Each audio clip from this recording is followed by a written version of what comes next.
This podcast episode of RealAg Radio is brought to you by Authority Strike Herbicide from FMC. With just one application, Authority Strike gives you a strong start with a powerful one-pass burn-off and keeps working later with extended weed control. Stop by your local retailer or visit ag.fmc.com/ca to learn more.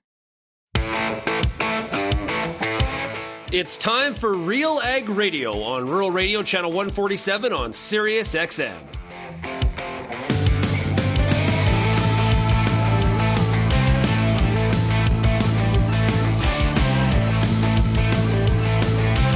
RealAg Radio and RealAgriculture.com is your home for insight and analysis of the issues that are impacting your farm business. Let's get real and get connected with RealAg Radio.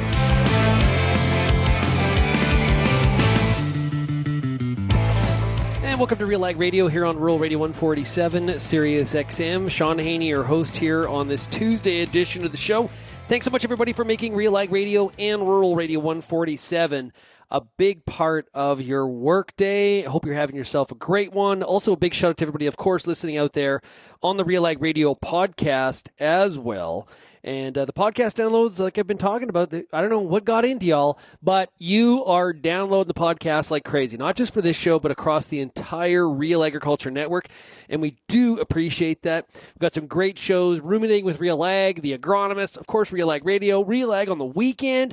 It just, so many different options depending on what you are looking for. Well, today on the show, I'm broadcasting today from Kansas City, Missouri. I'm down at the Top Producer Summit here in Kansas City. I've never actually been to this meeting before. It is hosted by Farm Journal. It is fantastic. Actually, every year they do some awards, and they give out the Top Producer of the Year award. And actually, Christian Hebert from Saskatchewan was the honoree a couple years ago. So a Canadian has won the award here. This is some of the real deal, like some of the largest scale commercial progressive kinds of growers. I feel very fortunate. I was able to be on the agenda and gave a concurrent session. It was really fantastic this morning. Talked about some of the issues we always talk about on this show. What are some of the key issues that are impacting agriculture? I talked about 5 trends today, which was really fantastic. Talked about immigration and what's happening with deportations, its impact on American agriculture. Talked about trade, of course. Talked about the changing political landscape as well. I'm going to write maybe a column on that one because I've been running some things past some of the delegates here down in Kansas City and getting that one's resonating. So we'll break that down a little bit more in future shows. So I've been having a great time. Hopefully going to maybe have some audio for you on the show here as well from the conference. We'll see how much time that we have. But what I have in the lineup here today is we're going to hear from Pierre Petelle. He is President and CEO of CropLife Canada. They have basically put a halt request into, as Pierre Petelle will describe it, a half-baked PMRA transformation agenda that should be paused. Okay, so we're going to hear from Pierre Petelle on that. We've got a product spotlight with Matt Foulon. He is with NuFarm. We're going to hear from Warren Kaeding. He's the Minister of Trade with the province of Saskatchewan. Over the weekend, he was in Singapore, actually, and Vietnam, talking about the benefits of trade with Saskatchewan. And hey, with some of the challenges that we have between Canada and the U.S., it's not a bad idea to be thinking about other markets. So we'll hear from Warren Kaeding on that. And then we're also going to hear a piece from Sara Wood from the OFA talking about how they want politicians to protect and invest in farmers' ability to grow food. So lots happening. We may even have some audio with Greg Dowd, who is the CEO of the National Milk Producers Federation. I had a chance to catch up with him. So we'll have some audio with him as well. Now, if you have any feedback on today's show, we'd love to hear from you. Send me an email, shaney@realagriculture.com. Or, of course, you can find Real Agriculture across all the different social media platforms. Or why not just call the Real Ag feedback line, 855-776-6147. You know what? On that note, let's play the audio that I have with Greg Dowd. Now, he is the CEO of the National Milk Producers Federation. We talked about Canada and U.S. milk dairy trade, and also what are some of the markets that the U.S. is looking for to expand going forward. A lot of challenges here right now when we look at the trade arena between Canada and the U.S. One of the big focuses, of course, is always going to be, and has been in the past, dairy. Yep. What are some of the changes that your organization is looking for headed into possibly a USMCA renegotiation? Well, as the guy that was involved in negotiating these changes the first time around, I think the answer would be we need to get Canada to do what it agreed to do from the U.S. perspective during the negotiation. And, in terms of Class 7, we knew that they would move that around and find another place to stash that protein, and they have, and 4B or however they've done it. And we put some guardrails on that, at least for the first few years. Yeah. That is what it is. Canada's demand for butter continues to increase, and that's where it comes in on the second point of the equation, is in terms of how Canada is appropriating its tariff rate quotas and administering its tariff rate quotas. We're not satisfied with that. Well, I mean, there was the first trade case between the U.S. and Canada and USMCA was on this issue. We're not happy with that. We're going to continue to emphasize that this has to be looked at again and rediscussed government to government in order to get this right, because we think that Canada just hasn't done it the way, I know they haven't done it the way we intended it and what was discussed during the negotiation. Have you been happy or satisfied with the handling of the skim milk proteins? I'd have to go back and look and see within the last year or so where we're at on that. I think initially the answer would be yes, but they've, pardon the pun, but they've kind of moved the cheese a little bit on that as well in terms of how they're doing that. So I haven't dug into that lately to see where we are in the last year or so. Now on the allocation of the TRQs, the tariff rate quotas, the USMCA dispute panel did rule in Canada's favor. Yeah, technically. Okay, yeah. so it was kind of a split decision in my opinion, and looking at it, it wasn't clear cut. So again, I understand that. Yeah. The decision was and is what it is. But I certainly think from the U.S. perspective, we're not satisfied, and we want another look at this. Going forward, do you see there being, what is the ask going forward from the U.S. dairy industry in your organization when you do talk to Secretary Rollins, or where you used to work at the USTR? Is it to find more market access in Canada, or is it to have Canada meet your definition in the U.S. of those TRQs? Well, I think it's a negotiation. What is appropriate?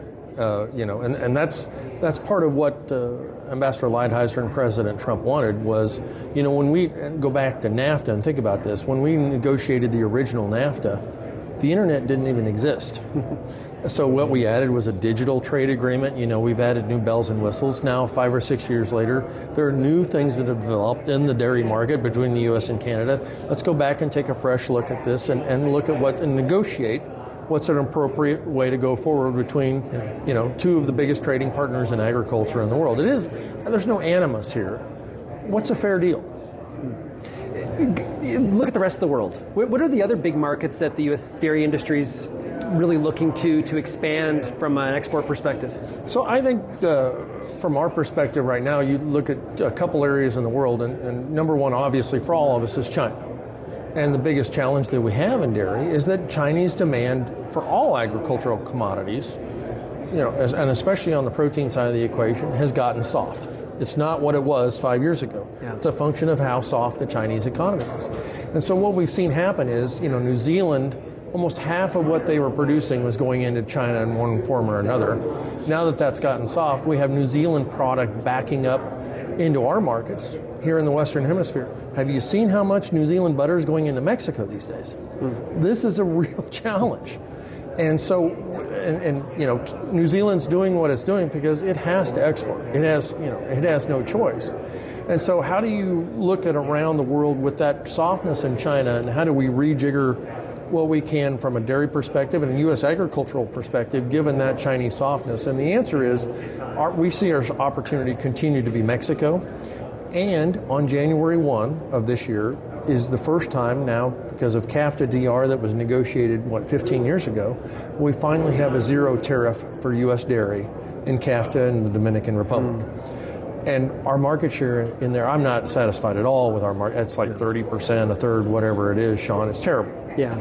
We need to go look at this as where is the ground that we can take and hold from a U.S. market share perspective, and that Central America is definitely on our radar from that perspective. One of the things I want to wrap up with is I was at the Milk Business Conference that Farm Journal had back in December in Vegas, and talking to dairy producers and listening to the meeting there, so much concerned about some of the immigration policy of this administration. The dairy industry in the U.S., no secret, using a lot of undocumented labor, upwards of half across the country, maybe more. How do you reconcile this when you look at your membership? Well, it's an enormous problem. And in fact, going back to my Aimpoint research days, before I took this job a year ago with dairy, what's the biggest problem in U.S. agriculture today? I would argue it's labor, and labor. Yeah. These are the issues. And from, H2A doesn't work for dairy because we need these folks year round. It's not a seasonal labor force. This has to be resolved. And you say, well, what percentage are legal or illegal? There's no way to know today. And so this is an enormous issue. But what I would close by saying, Shaun, is look at the U.S. dairy industry, though. $8 billion in new investment in processing and technology to grow the dairy industry in the U.S. Where else is that going on in any other commodity anywhere in the world? Enormous opportunity here in terms of dairy and in terms of producing protein and the solids in the dairy. The demand for that in the U.S. and globally just continues to grow in just a straight line. We are positioned really, really well for this. It's these kinds of issues in terms of labor and structural issues that we've got to continue to work on. And if we do, we've got great days ahead of us in the U.S. dairy industry. Great stuff. Greg, thanks a lot for joining us here today. Thanks for having me. That was Greg Dowd, CEO of the National Milk Producers Federation, based out of Washington, D.C. Know Greg for quite some time. I remember when he was the chief economist with NCBA when I first started Real Agriculture. If you go back in the old archives of Real Agriculture, I remember specifically interviewing Greg in a hallway, kind of no different than today. And since then, he of course was with Aimpoint Research, and before that, he was with USTR in the first Trump administration, where he was the chief ag negotiator for the USTR, heavily involved in the negotiating of that Phase 1 agreement. Of course, the USMCA, as well as he worked for the former USTR Robert Lighthizer.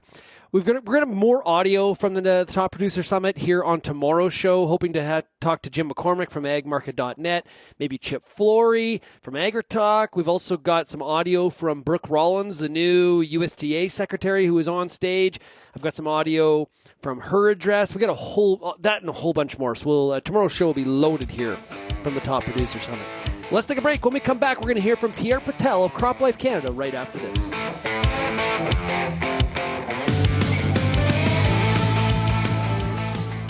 Growing corn?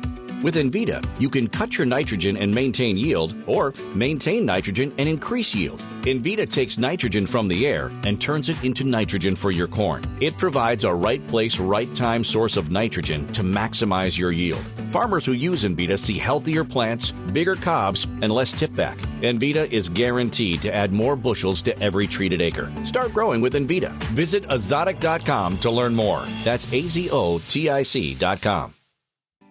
It's time for our product spotlight. Joining me now, it's Chad Yanchiski, sales manager for FP Genetics. What's got you really jazzed up about varieties for this year? One of our big varieties is AAC Synergies, a tried and true variety that people are well aware of. Great for malt, great malt acceptance. Kind of that number one malt acre right now, so a really nice yield package to it. And I think what you're going to see with it, it's going to continue to be that number one malt acre variety on the market for the next, 4 or 5 years. When I look into durum, we've got the first ever I-rated durum that hit the market, so it's an intermediate rating for Fusarium, and that one's super exciting because it's the first one that's ever been an I-rated durum in the world. Where can farmers go for more information about these genetics, agronomic support as well, of how to make that choice on which one of these is the best fit for their farm? So our website's probably the best spot, fpgenetics.ca. You can reach out to anybody at FP. We're all pretty well versed on our portfolio and varieties, and so sitting down, booking a meeting with us to really go over what your goals are for your farm will really help us pick that variety that's gonna suit your farm the best.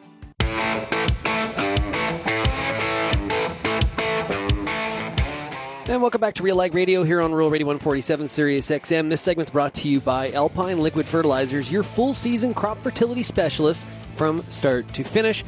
Make sure you check out Nature's Alpine. Okay, we're broadcasting here from the Top Producer Summit down in Kansas City, Missouri, having a great time. What I'm going to do for you right now is play an interview for you that I did at the end of last week with Pierre Petelle, the president and CEO of CropLife Canada. Now, they sent out a press release on Friday basically encouraging the halting, the stopping of this PMRA transformation process that has been underway. Here's why and what Pierre Petelle of CropLife had to say about it. Yeah, so I mean, maybe just for listeners, PMRA is they're the ones who regulate pesticides in Canada. So nothing gets on the shelf until it's been approved and regulated by PMRA. They initiated this transformation agenda actually at the start of the last election, federal election. There was some media noise in Quebec primarily that got the attention of some ministers, and to sort of tamp it down during the election campaign, they promised a bunch of things with PMRA in terms of what they were going to do, and it created this transformation agenda post-election and change in senior leadership at the agency, and they have been forging ahead with this multi-pronged transformation agenda, which touches basically most aspects of how pesticides are approved. Now, is this looking at, how they go about their business, or is this a strategic plan in terms of looking for different outcomes or a different role? Like, how transformative is this potentially? What is the outcome here?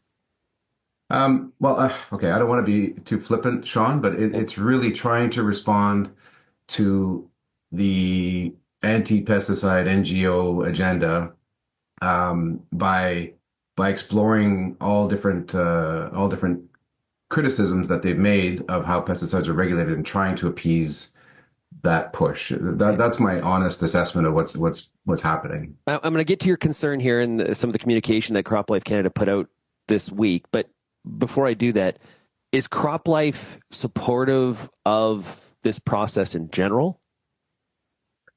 No, there's really nothing in here that would be beneficial to attract registrants, make sure registrants keep bringing new innovations to Canada, and therefore new technologies for growers.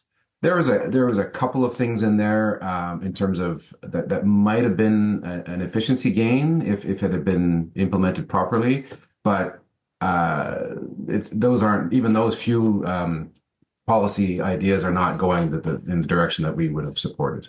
Okay, so the communication this week was the PMRA needs to immediately pause transformation-related activities. Why send out the release now? Well, they've been toiling with all of these different ideas and policies for over 3 years now, and we've been involved on every working group, every consultation. We've provided very detailed submissions when asked. But what we're seeing is that we're just not making progress, and it seems like they're forging ahead with their almost initial ideas unchanged. And now what we're seeing is a bit of a rush to get things across the finish line before an election or change in government or whatever arbitrary deadline. But there seems to be this rush to get things across the finish line. And frankly, some of these things are still not fully baked.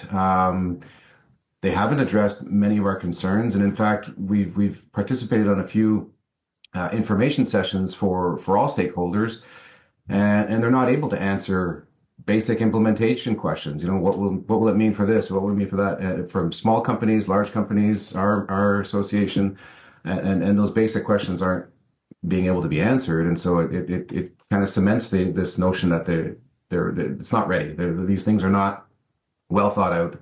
And they're potentially very damaging to the attractiveness of Canada for our members, and that's what concerns me the most.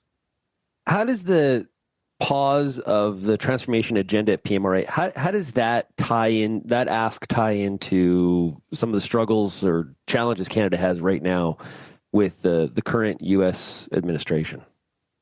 Yeah, so even before all of the attention was focused to the south of us, we were saying these policies could impact innovation, investment in Canada in the plant science space, which will impact Canadian agriculture. So we were saying this is already potentially damaging to business. And now you fast forward where everyone is seized with how do we deal with these potential tariffs? How do we look inward? We're even talking about interprovincial trade barriers and maybe coming down. I mean, I've heard that my whole career, but now everyone, senior officials in government, are all focused on how do we make Canada more competitive within our own borders, within things that are in our control. And you're hearing lots of business groups and governments saying, we've got to take down some of these regulatory barriers and burdens on industry to make Canadian business more competitive. And at the same time, you've got the PMRA toiling away as if they're in a soundproof room. They have no awareness of what's happening around us with these tariffs, and saying, well, we're going to add this, and extra layers of bureaucracy. Now, from CropLife's perspective, how does this potential direction that you see PMRA going with this process, how does that potentially impact farmers? Well, we've got a president to the south of us that is saying, repatriate business, bring business to the U.S. We've got many companies in the agriculture space who basically just have a satellite, very very little presence in Canada. There's a very satellite offices and that. But we also have a large number of our members that have a big presence in Canada, technical expertise, R&D, manufacturing facilities, and that serves the farmer. They're able to understand the needs of farmers. They're able to respond when there's an issue, a crop issue. There's technical experts, there's scientists here. That helps everybody in agriculture, especially the farmer. And what I want to make sure doesn't happen is that we hollow out that presence we have here and enjoy and benefit from, because you pile on all these regulatory burdens, and I didn't even mention the cost. They're proposing a major cost increase for members, where it would be more expensive to keep a product registered in Canada than it would in the U.S., which is a market at least 10 times bigger. So things like that are all these like disincentives that are potentially pushing companies to maybe change how they do business in Canada, or whether they do business in Canada, and that's why we're raising this alarm. Yeah, and farmers do view the PMRA transformation as a negative impact on their farm businesses. We, at Real Agri Studies, the market research arm of Real Agriculture, we asked them about that about a year ago. It was before planting in 2024, and they identified this as one of the negative policies that could impact their farming operations. What about the confirmation this week of RFK Jr. and Make America Healthy Again? How does that potentially impact? There's an example where policies potentially driven outside of the country could actually impact Canada. Do you see it that way? Yeah, maybe just to finish on your last point, the farm groups at the national level have been extremely supportive as well. They understand the potential negative side of this transformation thing, and so we've had the Grain Growers of Canada and the Canada Grains Council and Canola, all the major farm groups have also raised these issues with the PMRA in terms of the direction they're going.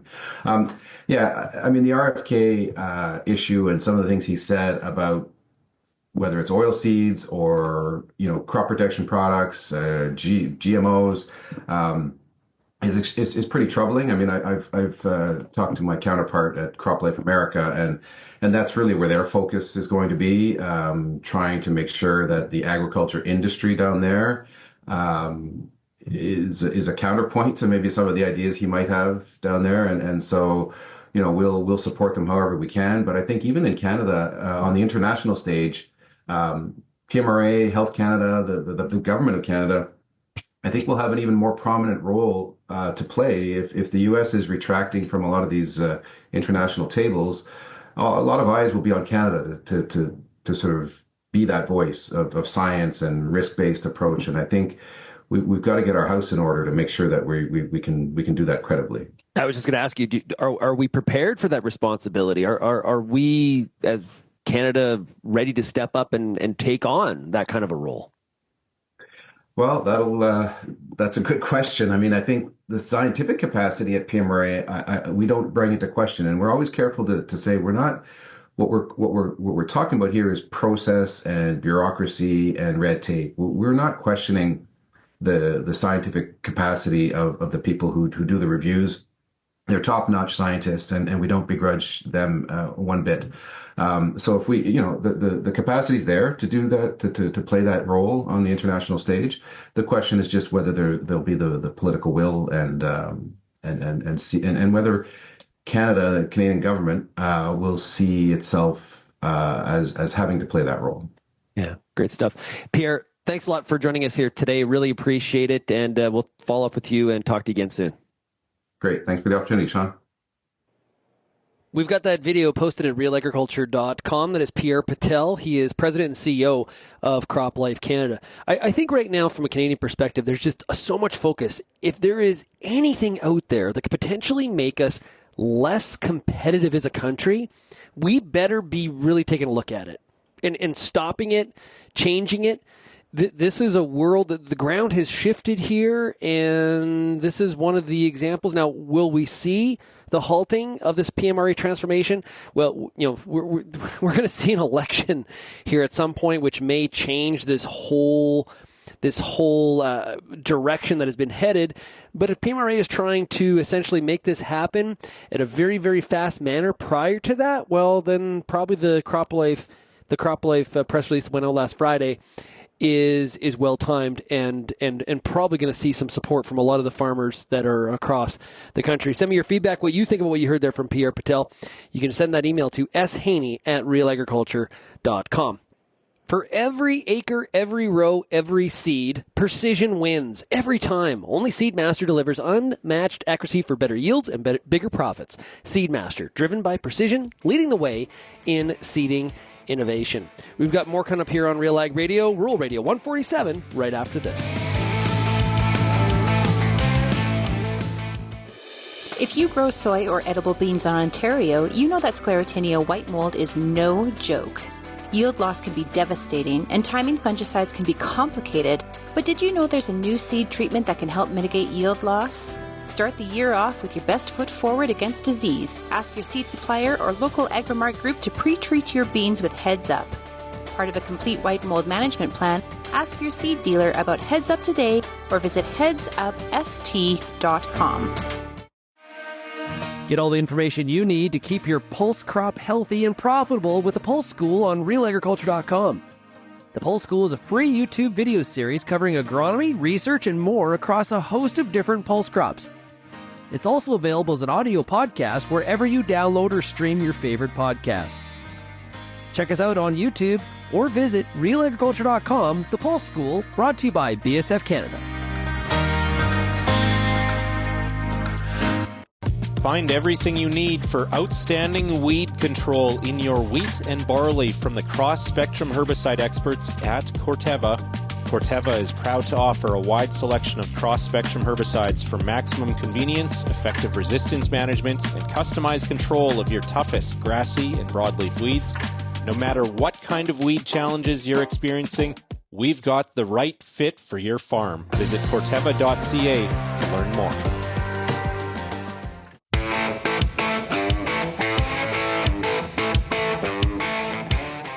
And welcome back to Real Ag Radio. It's now time for a product spotlight with NuFarm. Today we are joined by the Territory Manager for South Central Ontario. It is Matt Foulon. Hey, Matt, how's it going? Good. How are you, Shaun? I'm doing pretty good. So, good. Hey, we're middle of February. It's spring's getting ever the more closer, which I'm looking forward to, as well as a lot of our audience. Yeah, it feels a ways away with the weather that we've been having here in Southern Ontario this year. It's definitely making up for some of the lax winters we've had the last couple of years, and it's been a slog this year. Yeah, I hear you. Okay, so like we mentioned, planting is still a couple months away, but let's think about the 25 growing season. What advice can you give to our audience here at Real Agriculture that are wanting to maximize their IP premiums this year on beans? Yeah, and I think that's a great question, Shaun. When we look at IP premiums, they're strong again this year.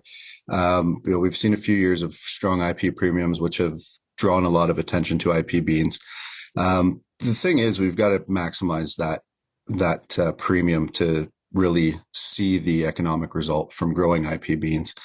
At NuFarm, we really believe in knowing the field and knowing the weed challenges. You don't want to go in blind. That would kind of be our this time of the year setup. Get thinking about what you saw there last year, what was giving you trouble there the last couple of years, so that you can plan the correct approach to tackling those weeds. Following that, when we get more into the spring, we highly recommend, if it's going to be a no-till field, to go in with a strong burn down. A product like Blackhawk tank mix with Credit Extreme gets you a well-rounded burn down, and gets you ahead of the weeds. We like to stay ahead of the weeds. We think it's critical to keep ahead of the weeds. In that, we recommend a strong residual program. Something like TriActor Easy. Great 3 modes of action, overlapping control, gets a lot of the tougher weeds that I hated seeing when I worked in sourcing IP beans. Your nightshade, your lamb's quarter, your ragweeds, the ones that give you trouble at harvest with staining and tagging and put that premium most at risk.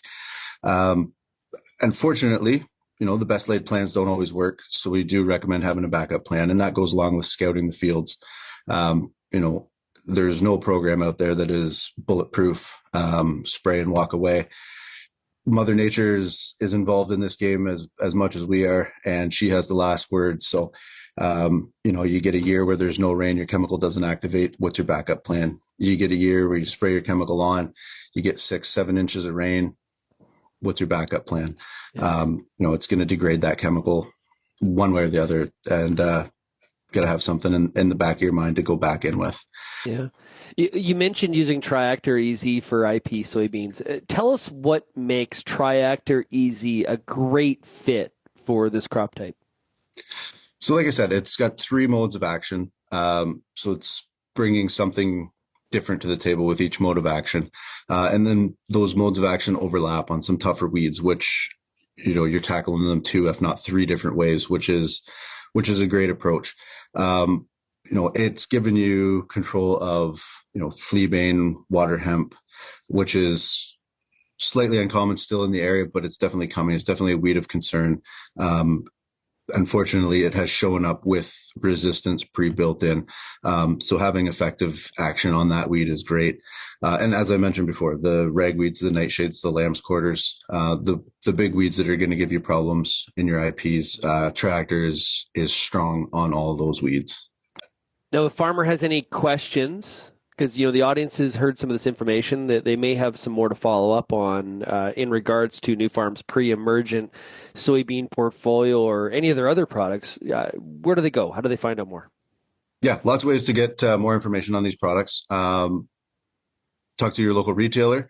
Retailers that I work with are pretty well versed on these products. If not, like I said, new to the role, so I've been making the rounds, introducing myself to these retailers. So hopefully we're getting to the point where they're comfortable reaching out to me for any more questions, or any of the other territory managers for that matter, for any questions that line up with this. Or they can reach out to our toll-free line, which is 1-800-868-5444, or they can find us online at NuFarm.ca.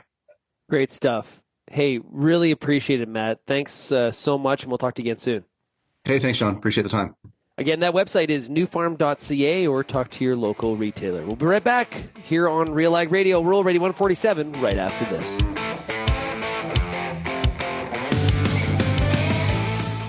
Co-op knows your community because we live here too. Our teams are your trusted partners with a range of expertise to help support your entire farm operation. And we're giving back. In the past 5 years, Co-op has invested over $1.1 billion in the prairies through building, upgrading, and expanding local facilities. And we've returned over $1.17 billion to Co-op members in the prairies. Co-op, we're all building something for the future.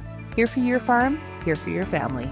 Learn more at coop.crs/farm. The Canola School on RealAgriculture.com is your one-stop shop for everything a canola grower needs. Check out our free video series on YouTube for all the latest in canola agronomy, research, marketing, and more. Don't have time to watch? Download the podcast version of the Canola School on RealAgriculture.com or anywhere you download your podcasts. Stay on top of all things canola with the Canola School on RealAgriculture.com, brought to you by BASF and Invigor Hybrid Canola.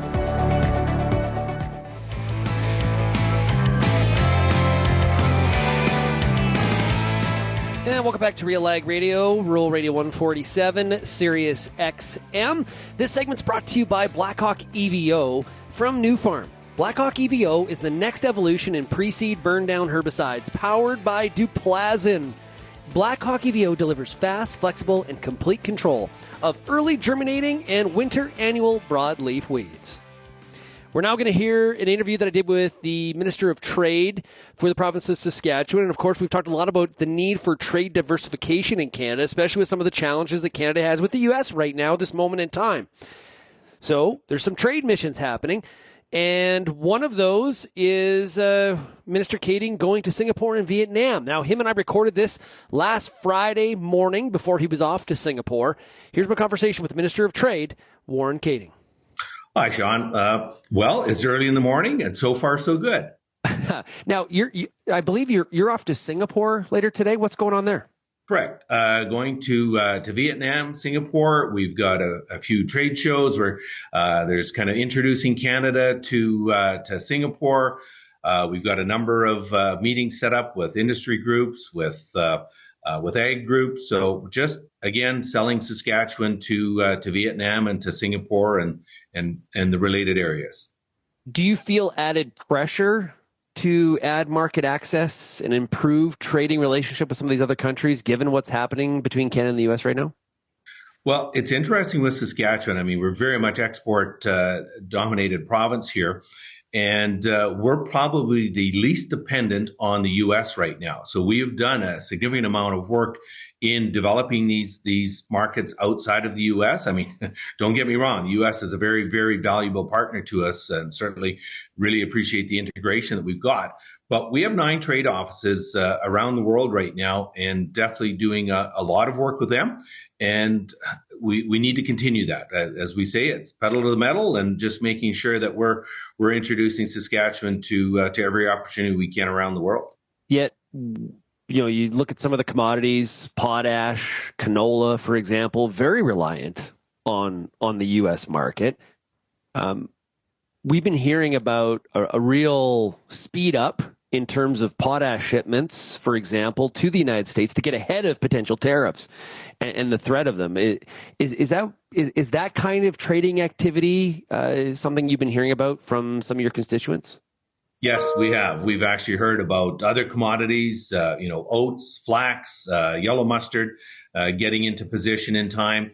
Haven't heard much about live cattle because we have a significant integrated market with live cattle, but certainly in a lot of the commodities, we're hearing a bit of a ramp up, kind of the pre-tariff talk, and then in the reprieve as well, we're starting to hear more about some ramping up of inventories. Bit of a double-edged sword there, in terms of, doesn't that just increase the trade deficit? Yes, it does. And we're going to hate to see the numbers, I guess, at the end of the year as to what those monthly import-export numbers look like.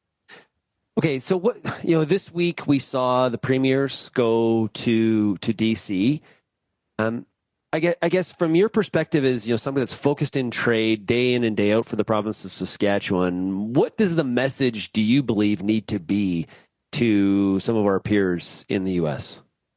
Well, the message we've certainly taken so far with elected officials, Premier's been doing a significant amount of work contacting governors and elected people in the various states, especially the key trading states that Saskatchewan does business with, to get the message down right down to the ground level, to the customer, the consumer, to the producer, as to what tariffs how they're going to affect them. We've all had the concerns in the last couple of years through, high inflation and affordability, and ultimately getting that message down to who is buying the product in the end, how this is going to affect them. You add 25% to an input, say like potash, and automatically could add an extra $4 to $6 per acre in an input cost in an already tight market. One of the scenarios that has been put forth is, okay, so let's just pick on potash for a second. Okay, or really any resource or energy type product. there's a lot of talk, less of a tariff for those kinds of goods or no, an exemption for those tariffs. Is Saskatchewan in favor of the mechanism of them putting on like an export tariff on those goods to get it to that full 25% like all the other goods to try to change some of the U.S. behavior? Or what's your position on that? Well, our position really is tariffs are they're not going to help anyone, either side of the border. Tariffs or counter tariffs. I mean, that's really part of the discussion that Premier and ourselves have been having with all the elected officials, stakeholder groups across the border, is that tariffs really do not benefit anyone. They just increase the cost on both sides. So whatever the input cost is going to be, or whatever the input is going to be, you add 25% to that, and ultimately it's the consumer that's going to lose, both sides of the border. Right now, there's a lot of talk again, we've been here before, but there's a lot of talk again about interprovincial trade barriers and how we need to open up domestic trade within Canada. Not going to solve all of our problems. That's not replacing the U.S. market on most things that are exported. Is this a real thing, Mr. Kaeding, or is it all talk and a lack of action? Well, with some jurisdictions, it certainly is a big thing. When the Canadian Free Trade Agreement was signed in 2017, Saskatchewan was one of 2 or 3 provinces that had the least amount of exceptions, the least amount of carve-outs in that Canadian Free Trade Agreement, which really supported the idea that we are open to trade here. I mean, we still have some issues. I know just last week we were working on, the direct-to-consumer sales of alcohol. Is there some opportunities that we can do to support that side of things? We know we have local abattoirs that would love to be able to sell meat across the border into Manitoba or Alberta. Right now, we don't have, a similar regulatory process that allows our small abattoirs to be able to do business in those provinces. We're working towards trying to remove those and give them that opportunity. We have some regulatory issues. I live right by the Manitoba border. We have an oilseed crush plant just across the border. There's an issue with safeties, how farm vehicles are safetied in Manitoba versus Saskatchewan. So there's some regulatory issues that we also need to overcome that would enhance the free flow of goods back and forth across the border.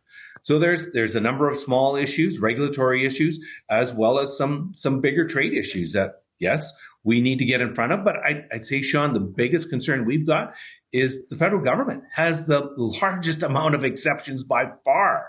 And we need them to also lead by example and start removing a number of those exceptions that will allow that freer movement of goods and services across borders. Now, to wrap up, just want to swing back to the trade mission you're about to go on into Vietnam and Singapore. What does a good outcome look like on a trip like this? Well, on a trip like this, let's use a crop metaphor. We're planting the crop.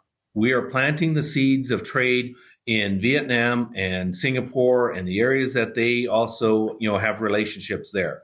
So we're going to be talking to industry there to talk about some of the opportunities that, first of all, find out what they are looking for. What opportunities are they looking for in a trade initiative? What are they looking at? Food security, energy security. How can we help them achieve the goals that they've got for their countries? And then ultimately outline, how we believe we've got some of the food, fuel, fertilizer services that can support what they're trying to accomplish in their country. So we're planting the seeds, and then throughout the summer, we'll continue to nurture those relationships through our trade offices. And then, in a year or two's time, fully expect we'll have MOUs, we'll have, different agreements that we'll be able to facilitate. Or if nothing else, we've seen Company A get together with Company B here in Canada, and they've worked on a great trade agreement between them. We've been talking to Warren Kaeding. He is the Minister of Trade and Export Development for the province of Saskatchewan. Minister Kaeding, thanks a lot for joining us here today. Really appreciate it. Thanks, Shaun. Thanks for your interest. Saskatchewan is one of the provinces that's really taken it upon themselves to really promote trade out of their province to other places around the world. Not just relying on, say, the Canadian story, but, telling the story of Saskatchewan, whether that's potash, lentils, field peas, chickpeas, or other products that are coming out of the province. Saskatchewan's been very aggressive, opening trade offices for the province around the world and in other parts, really trying to stay diversified. As Mr. Kaeding said there, they feel that they are the least susceptible to a trade war between Canada and the U.S. because they have been able to expand into some other markets. Interesting stuff there indeed. I wonder if some other provinces begin to follow that same strategy or what we see going forward. Okay, we're going to take a break, but first, I think I got to tell you about the Canadian Crops Convention. It's heading to Edmonton this year from March 4th through the 6th. This year's theme is Navigating Our Future, and it includes a fantastic lineup of knowledgeable speakers and great networking opportunities. Check out what the Canola Council of Canada and the Canada Grains Council have planned and register at canadiancrops.ca. We'll be right back on RealAg Radio right after this.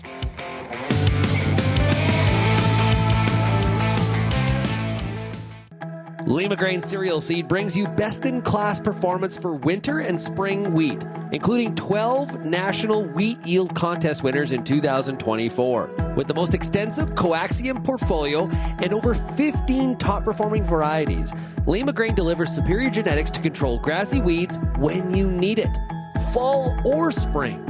Boost your yield potential today. Visit limagraincerealseeds.com or call your LCS Regional Commercial Manager for more info. Before you get back in the field this year, spend some time with the Corn School on RealAgriculture.com. Get all the information you need on hybrid selection, planting depth, crop inputs, and more from a wide range of industry experts. A massive library of video content is available on demand when you need it most.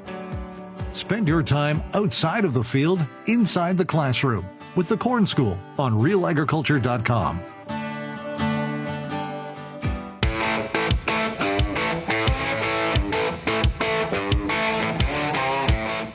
Hey, for this upcoming seeding season, hey, fill up with your local co-op.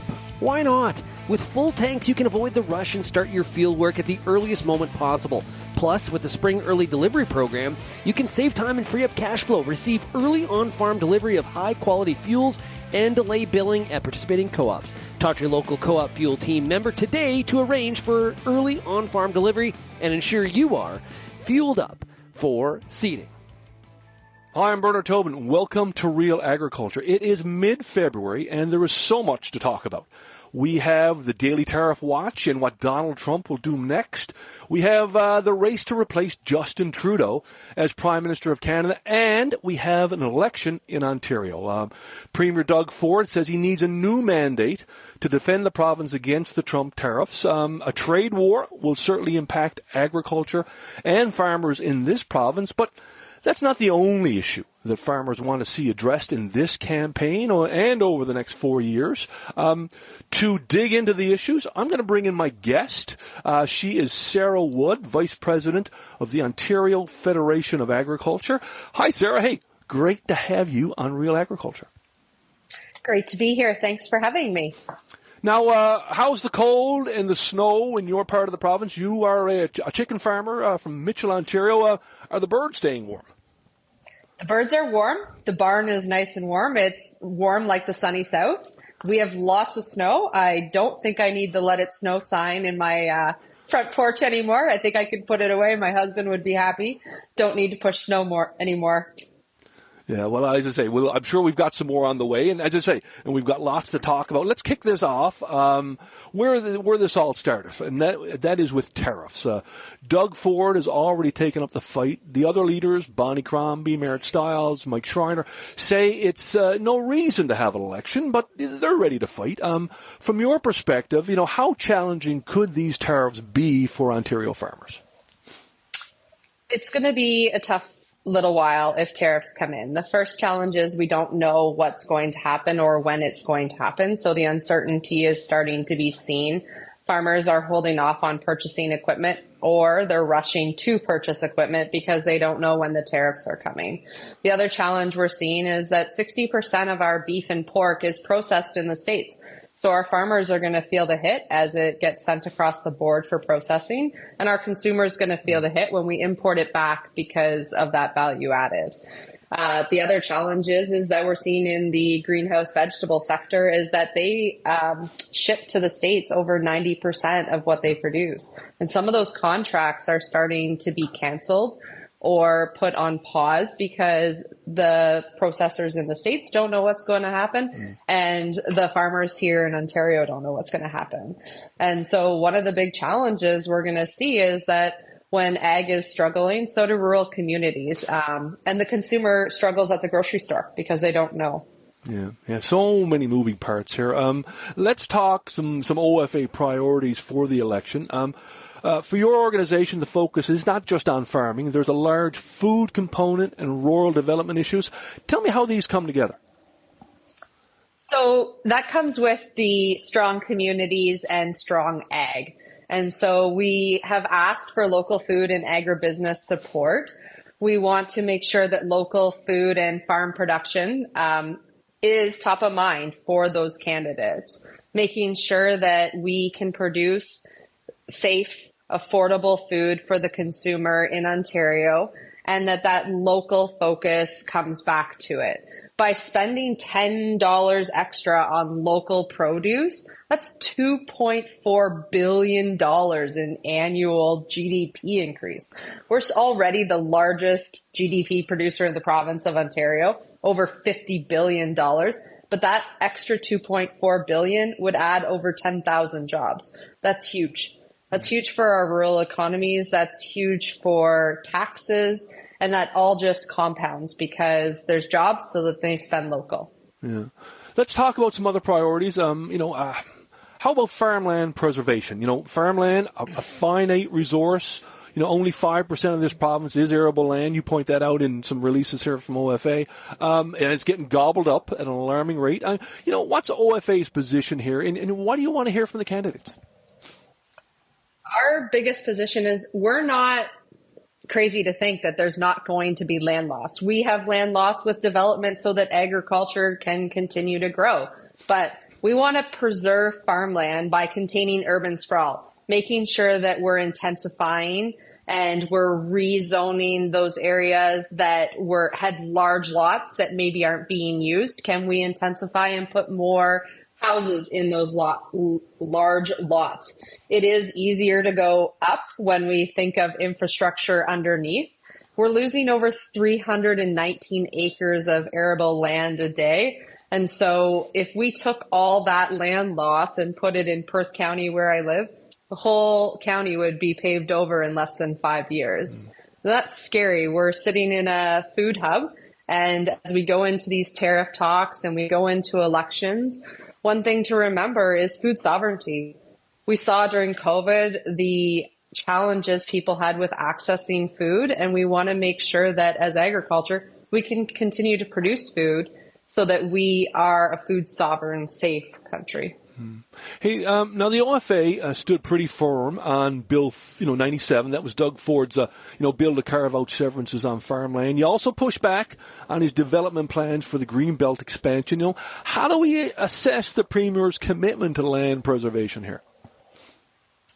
Well, we got all the commodities together and we banded together as agriculture. Yes, we're less than 1.5% of the population.